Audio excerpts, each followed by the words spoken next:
सुबह से ही स्टॉक में सबसे ज्यादा तेजी देखने को मिल रही है। दरअसल मैट्रिस सेक्टर की कंपनी वैसे दिग्गज थी और भी बड़ी होती हुई दिखाई देगी, क्योंकि कंपनी ने अपने कॉम्पिटिटर कर्लॉन को खरीदने का फैसला सामने रख दिया है। बोर्ड ने 2150 करोड़ रुपए में 95% हिस्सा लेने के सौदे को मंजूरी दे दी है। यही नहीं, फर्नीचर कंपनी फलेंको में भी कंपनी करीब 35% हिस्सा लेती हुई दिखाई देगी।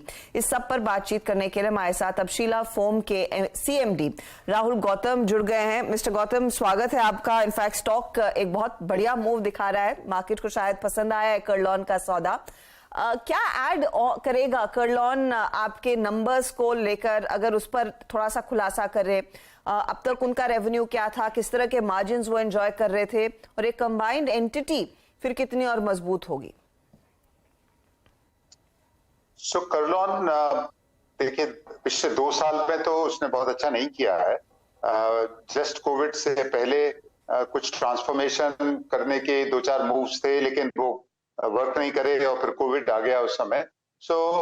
बट इनका अगर एक स्टेडी स्टेट देखें जो 5 साल का, पिछले 5 साल का या 6 साल का, तो करीब 1000 करोड़ के आसपास का टर्नओवर है। इस बार 800 साढ़े 800 के आसपास होना चाहिए, और मार्जिन्स भी अकॉर्डिंगली पहले 12-13% तक एबिटा गया था, अब इस समय करीब 4-5 के आसपास है। बट ये एक टेम्परेरी फेज है उनका। ये तो बैक टू नॉर्मल हो ही जाएगा जल्दी से। तो 1000 के आसपास का टॉप लाइन और करीब 11-12% का एबिटा। ओके, ठीक है। तो ये सर, जो आपने फिर एक्विजिशन किया है, ये आगे और भी एक्विजिशंस करने के प्लान है या अभी फोकस रहेगा इसको इंटीग्रेट करने में?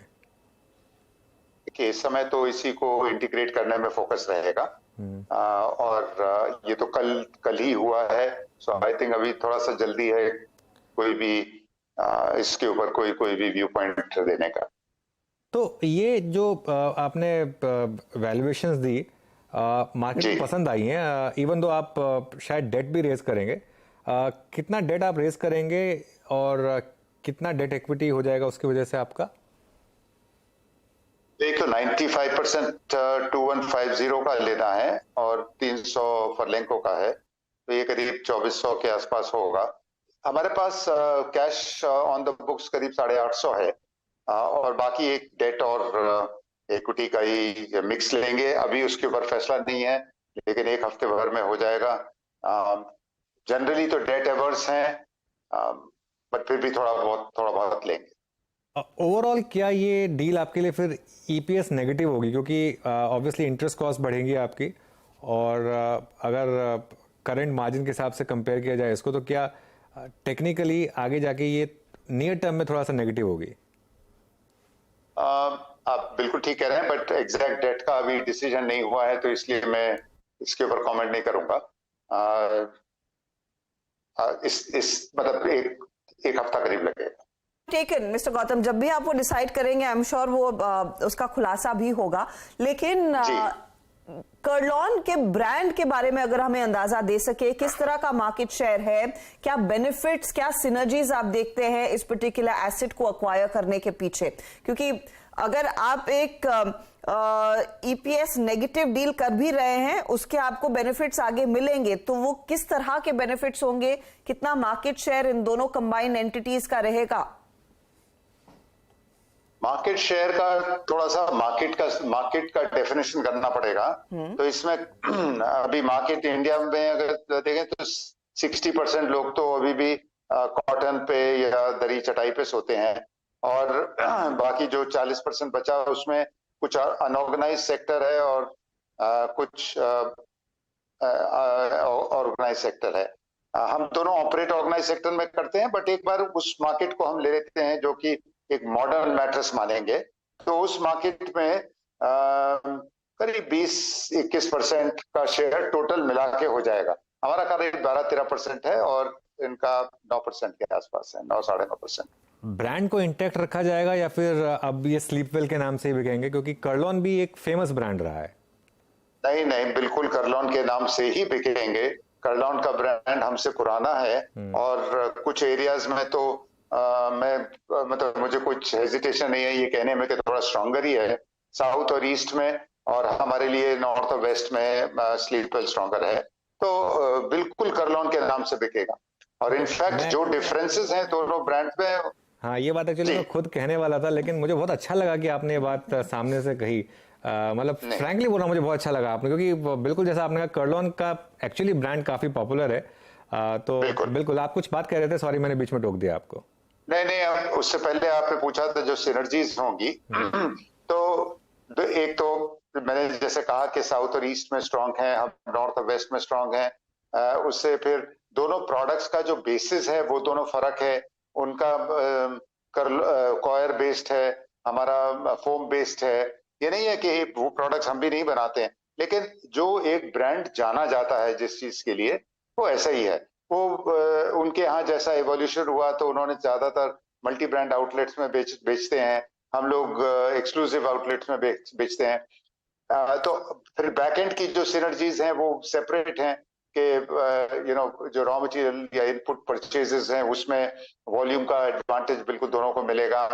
हमारे यहाँ फ्रेट का एक बहुत बड़ा एडवांटेज है, डिसएडवांटेज होता है। तो अभी उनके 9 प्लांट्स हैं, हमारे 11 प्लांट्स हैं। वो फॉर्चुनेटली हर कोई भी एक किसी एक पर्टिकुलर सिटी में कोलोकेटेड नहीं है, बिल्कुल अलग अलग हैं। तो उसमें एक ऑप्टिमाइजेशन करके कि कौन सी चीज कहाँ बननी चाहिए और कौन सी चीज कहाँ बिकनी चाहिए, इस तरह की सिनर्जीज हैं। एंड इनका इम्पैक्ट पड़ेगा, पॉजिटिव इम्पैक्ट पड़ेगा। ओके राहुल जी, भी आपने कर्लॉन के ब्रांड के बारे में, साथ ही साथ प्रोडक्ट के बारे में, उसके एग्जिस्टेंस के बारे में, सिनर्जीज के बारे में बात करी। मैं एक प्रश्न सर अंतिम तौर पे आपसे और पूछना चाहूँगा कि जब पूरी सिंकिंग प्रोसेस जब पूरा का पूरा हो जाएगा तालमेल, सर ये FY24 के लिए आपका जो पूरा का पूरा इंटरेस्ट बर्डन होगा, क्योंकि आपने कहा कैश भी बुक में है, कुछ अगर आप देखें डेट भी उठाएंगे, total interest burden by the end of this fiscal वो कितना होगा बुक पे अप्रॉक्सीमेटली, जो कुछ मैथमेटिक्स की गई है उसके मुताबिक? मैं बिल्कुल नहीं आपको बता सकता हूं कि मुझे खुद नहीं मालूम है इसके बारे में। एक बार हम फैसला ले लें, फिर उसके बाद में डिसाइड कर लेंगे। नहीं, मेरे बिल्कुल भी इस समय नहीं मालूम है। एंड मैंने जैसे कहा, हमारी बैलेंस शीट अगर देखें तो हमारे पास वर्चुअली जीरो डेट है। And that is the way that we think, and that is the way that we operate. तो उस चीज को बिल्कुल ध्यान में रखते हुए कि कम से कम लेवरेज हो और कम से कम उसका इम्पैक्ट। राहुल जी, एक अच्छा आखिरी सवाल, कर्लॉन के प्रमोटर्स ने क्यों बेचा? क्या क्योंकि इतनी ग्रोइंग मार्केट और इतना स्ट्रांग ब्रांड, तो क्या वो डिस्ट्रेस में थे, या फिर एक प्रमोटर को लगा कि ठीक है चलिए अब किसी और, कई प्रमोटर सोचते हैं कि हमने एक अच्छा बिजनेस अच्छे लेवल तक ले गए, अब इसको नेक्स्ट लोगों को सौंप देते हैं आगे ले जाने के लिए। कोई रीज़न रहा उनके बेचने का जो आपको पता हो? अच्छा, ये कि अभी इस लेवल तक ले गए और बेचने, ये तो बिल्कुल भी नहीं रहा। एस्टैब्लिश्ड बिजनेस फैमिली है और इसके अलावा भी बहुत सारे उनके पास बिजनेसेस हैं। तो ये तो कोई बिजनेस नहीं, लेकिन कहीं पर हम लोग क्योंकि मिलते मिलाते तो रहते थे, बातचीत तो होती थी, तो ये जरूर महसूस होता था कि कुछ जो सिनर्जीज हैं वो अचीव हो सकती हैं अगर दोनों साथ काम करें तो। ये बात जरूर होती थी। एंड कई बार होता है, एक ऐसा मौका आता है कि आदमी डिसाइड कर लेता है, but I mean definitely not कि एक ब्रांड बनाया और उसे बेच दिया। ये भी 60-65 साल पुरानी कंपनी है। वी आर 50 years old, दोनों को जोड़ लें तो 125 साल की प्रेजेंस तो है ही है यहाँ पर। तो these are not the reasons, but it is just that के for everyone this will be much better कि एक साथ इसको ऑपरेट करें। राहुल जी, बहुत बहुत शुक्रिया जुड़ने के लिए, बहुत अच्छा लगा आपसे बात करके, और जो आपने बातें कही, और मतलब मार्केट ने भी खैर इसको सैल्यूट दिया जो आपने एक्विजिशन के। नॉर्मली जब बहुत डेट लेकर एक्विजिशन करते हैं तो मार्केट खुश नहीं होता है, लेकिन क्लियरली मार्केट के यहाँ सिनर्जी दिख रही है, तभी मार्केट ने भी पॉजिटिव रिएक्ट किया। बहुत बहुत शुक्रिया, ऑल द बेस्ट आपको इस एक्विजिशन के लिए। Thank you. ओके, तो